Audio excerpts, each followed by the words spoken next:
the percentage of intelligence that is not human is increasing. And eventually, we will represent a very small percentage of intelligence.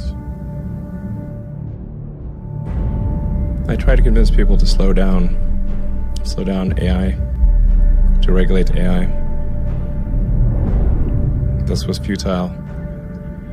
I tried for years.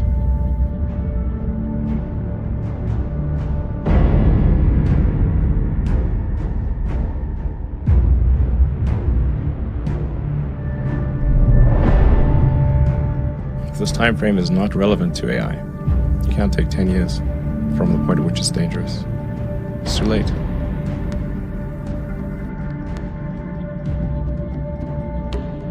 But one thing is for sure, we will not control it.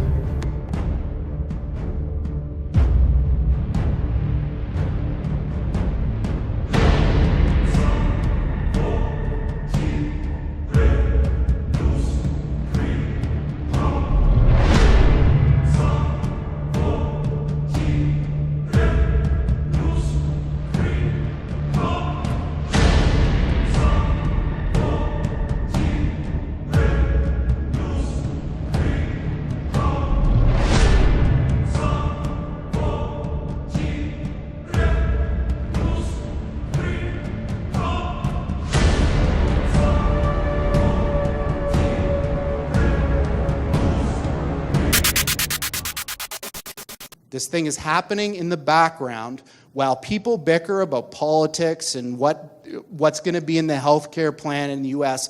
And underneath it all is this rising tsunami that, if we're not careful, is going to wipe us all out.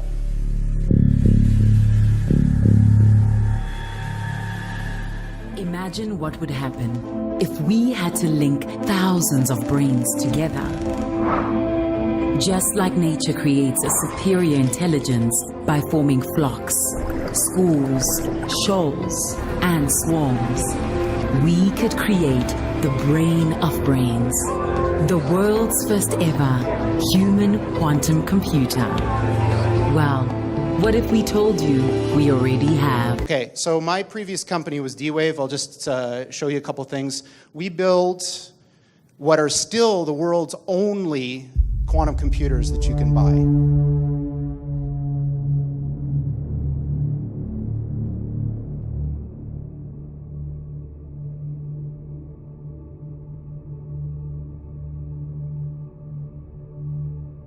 There are literally tens of thousands of some of the brightest people in the world today trying to build these machines and understand them. Linking brains to machines and creating machine brains. And Google was the primary interested party that pulled this whole thing together. So Google was set up 18, 19 years ago to build a giant artificial supercomputer based on the neuron activities of the hive mind of humanity, with billions of people wired into it with the Internet of Things. And so all of our thoughts go into it. Because what they're going to do is apply this machine to an area that I think is fundamentally important. It's a crux of our future as humans. And that's, can we build machines like us? Where the machine is integrated into the physiological, psychological, and social fabric of the human. Well, in reality, we're already seeing that socially. We may already be seeing that psychologically. Biologically is the next step, and we're very, very close. And when we do that, this then cracks open the door of this field known as transhumanism. Mind-to-mind communication. This is something of science fiction that we all read about. But this is actually possible today, as I just showed you. So there will come a point where if we have a chip in our brain, and you out there have a chip in your brain, we can communicate. We can communicate without talking. We can communicate when you're halfway around the world. And we can exchange knowledge. I think the most important thing to know about living in the 21st century is that humans are now hackable animals. To hack a human being means to understand that human better than he or she understands themselves. These are not just scientific developments, these are developments that affect the social fabric of our moral regard and conduct. How will we push back on particular long-standing social and sometimes religious traditions that said that human beings are the be-all and end-all in the universe, and we recognize that we might create something that's equally as good or better? So, we will come to a point where we, as gods, like gods, will be creating our own reality. We will be redefining what the human experience is for the first time in history. Well, we are embarking on a path now where we will become the internet. The internet will become us. They will be inseparable. You know, Monkey has been able to control the computer with its brain.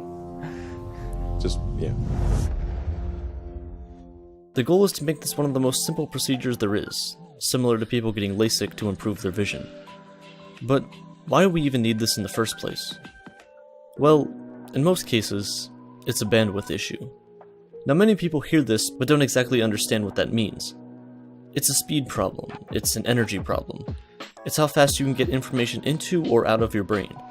If you have something that you want to write down on a computer, you have to type it with your hands, or speak it into a microphone that's probably going to mess it up. If you want to learn something, it could take days, weeks, months, or even years to fully grasp. If we were able to solve this bandwidth issue, we could accomplish exponentially more in less time with much less physical effort. Neuralink cuts out the middleman and allows input and output directly from your brain to whatever you're doing on a machine, or vice versa. It's like going from writing using a quill, to having a pencil, to having a keyboard, to having Siri, to now potentially having nothing but the power of your own brain. In the future, though, if somebody hacks into your head because it's connected to the internet, they can steal you. They could actually steal you. They can implant memories in your head that you don't have. They could erase memories. They could control you in ways that you wouldn't even know you're being controlled. Is this scary? So I painted on the hand a heaven, but there is also a hell, right? This is heaven and hell. So the one thing I can tell you is they're not going to be like us. So alien means, different. These things that we're building are not going to be people. They might be really smart, they might be really good at all sorts of different things, but they're not going to be like us. They're going to be aliens. And they're going to be, I'm sorry to say, way smarter than every single person in this room, in ways that we can't even comprehend.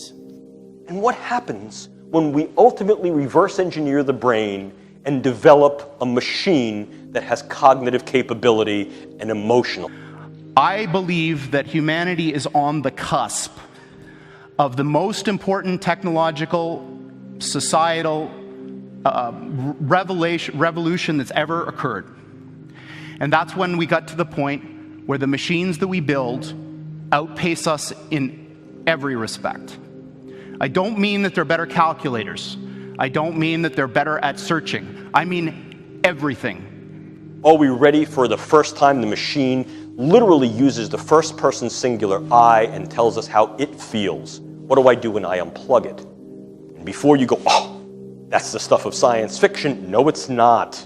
So connecting our brains to the internet is going to radically change how we live.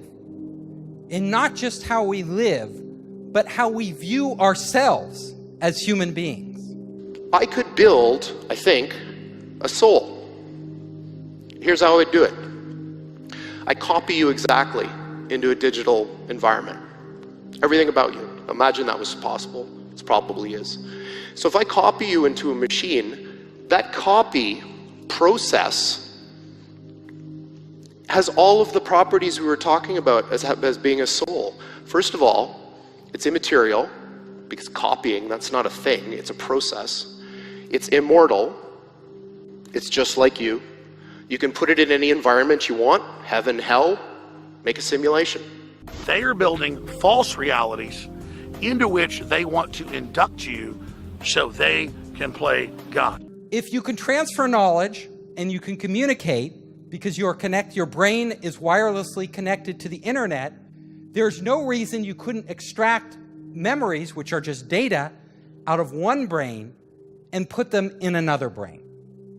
Now, what would it mean to share memories?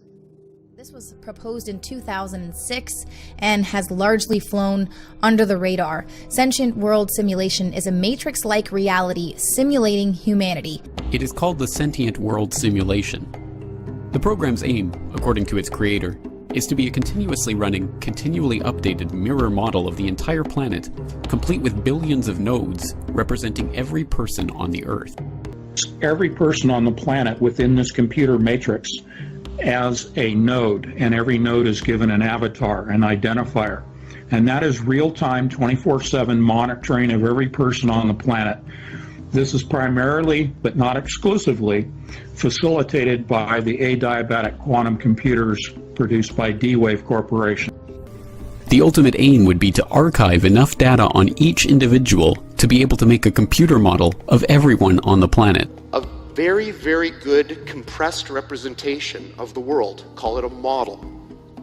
Is there sort of like a collective AI in the Google sort of search, you know, where we're all sort of plugged in as like nodes on the network, like leaves on a big tree, and we're all feeding this network without questions and answers. We're all collectively programming the AI. We have to embody all our data and all our knowledge into a working model. It's like a Noah's Ark, it's like an archive.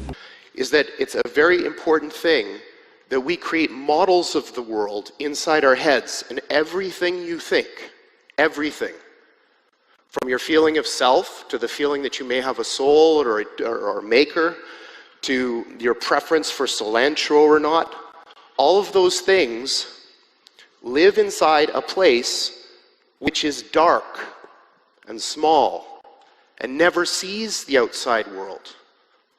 When we look through our eyes, there are photons hitting the outside of our face. They don't actually make it into the part that thinks. The part that thinks is looking at something else. It's looking at some kind of weird compressed signal. Brain creates, builds a version of the universe and projects this version of the universe like a bubble all around us. If you zoom in onto the surface of the neocortex, you discover that it's made up of little modules, G5 processors like in a computer, but there's about 1 million of them.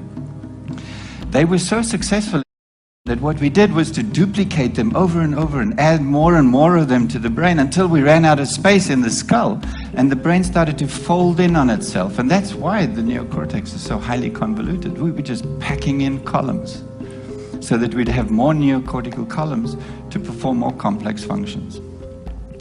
So you can think of the neocortex actually as a massive grand piano, 1,000,000 key grand piano. Each of these neocortical columns would produce a note. You stimulate it, it produces a symphony. But it's not just a symphony of perception. It's a symphony of your universe, your reality. So the holy grail for neuroscience is really to understand the design of the neocortical column. And it's not just for neuroscience, it's perhaps to understand perception, to understand reality. The computer simulation acts as a technological afterlife. One negative aspect to this is that because you are directly tethered to your digital twin, you can be controlled through the simulation.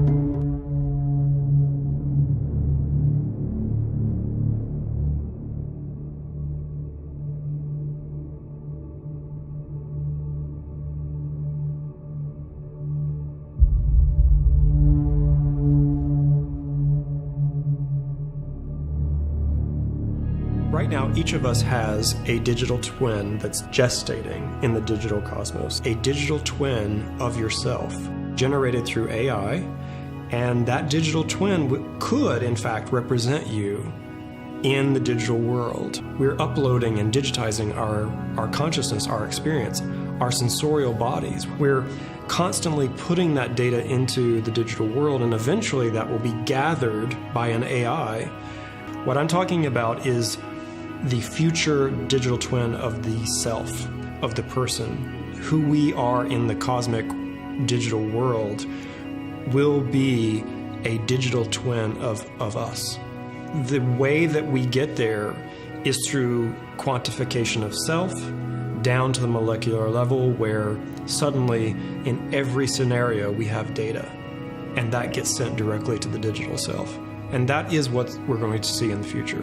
Every time we upload any content, any data into a social network, anytime we use our credit cards, all of that data gets implanted into the digital system. And even though that system is fractured right now, even though data is going to a social network, or it's going to a credit card company, or it's going to a medical device, eventually those systems will come together. That digital twin will access that information and represent you in the digital world.